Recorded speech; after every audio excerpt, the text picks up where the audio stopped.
All right, so this is a pretty fun and easy one. We're creating this effect right here in Geometry Nodes. You can do it on any effect you want. Since I love graphic design, I did it on some text, just some fun XYZ art here. It's done with a couple cool nodes in Geometry Nodes. Very simple process, but a very cool, effective effect. Now there's just a few more days left to get real-time materials for 35% off. If you want to get that, that's a pack of a bunch of really cool procedural materials. That's going until the end of this month. Use the code 2years. Again, just a few more days left. If you want to grab that discount, you can. With that being said, let's get into the tutorial. All right, so go ahead and use whatever shape you want. You can even get really creative using like a hand model or a head or a car, anything like that. I'm going to go ahead and use some text. All right, if you're using text or even say like an SVG, kind of a curve object, make sure you right click and you convert this to a mesh. So now you have real geometry.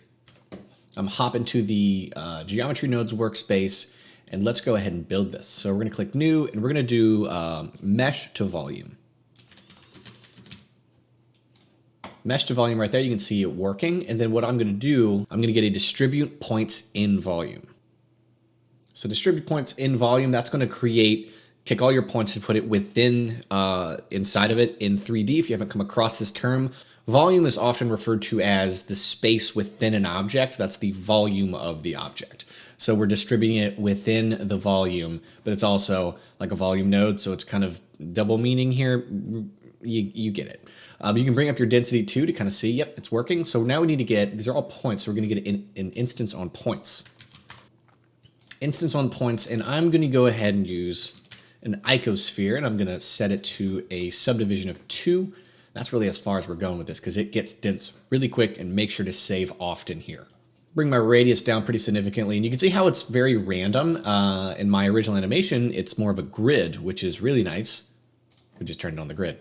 Right here on the spacing, be really careful because if you get dense quick, your computer will crash just because it's dealing with all the geometry. So I'm going to 0.06. And that's going to make it decently, subdivided. But for me, my computer can handle it relatively well. We can bring my radius down to my spheres to really appreciate this. So now that we have this set up, the animation effect is created by using textures. So what I'm going to do is get a map range node so we can actually distort and play with the texture. And in this case, I'm going to use the wave texture because 1, it looks cool, and 2, it's very easy to loop with an animation. So I'm going to plug that into the value. And you can see it's now working. You can play with that phase offset. What I'm going to do is go from bands to rings and from X to spherical, and then bring that scale down till you can start to see spheres. So notice how it's a massive gap right here. That's because the texture is scaling those spheres to 0, and we know this because max of 1, see how big those are? That's a value of 1. Minimum is 0. You can see how they're going all the way down to 0. So you can meet it there by bringing them up a little bit, and then bring your max up. And then I'm going to get a set shade smooth node. Set shade smooth, everything's going to be shade smooth now. And then what I like to do is throw a little bit of distortion on the texture, and then you can maybe bring that down a little bit. But now you can have some fun, and you can bring that max to kind of get them to intersect. I actually kind of like the objects intersecting in this case. But now you can see it is working. So we can just kind of look at this nice and big, phase offset. We can see this is a very cool effect. And if you're using the wave texture, let's just go ahead and loop the animation. So we're going to go here and get the timeline, and I'm going to keep it at 250 frames, go back to frame 0, and then right over here, I'm going to hit T, and we're going to get the linear so that everything's nice and linear, and it doesn't speed up, slow down in our animation. What I'm going to do now is just hit I, go to the very end, and we're going to do a little bit of math that we don't have to understand. Type in 10 asterisk pi, and that is going to give you a perfectly, well, don't have caps lock on. We're going to do 10 asterisk pi. That's going to do the math for us to make this seamlessly loop. And I used a value of 10. The higher the value, the faster, but it needs to be an even number to loop. So if you want to be slower, maybe 6 asterisk pi would be quicker, 12 or 18 asterisk pi. So you can kind of have some fun with that. And now our scene is looping. Now, if you want to create a really cool scene with this, I'll show you how to apply materials if you're not super versed in geometry nodes. I'm going to just go to a cycles view and give it some lighting really quick. So what you can do, what I did was I just gave it just a basic floor, and then with the materials, we can get a set material node. Let's see, set material, and then we're just going to give it new. We're going to call it we're just going to call it weird and make it orange. And here's what I like to do. When these objects are touching, it's fun to play with the fact that they're touching.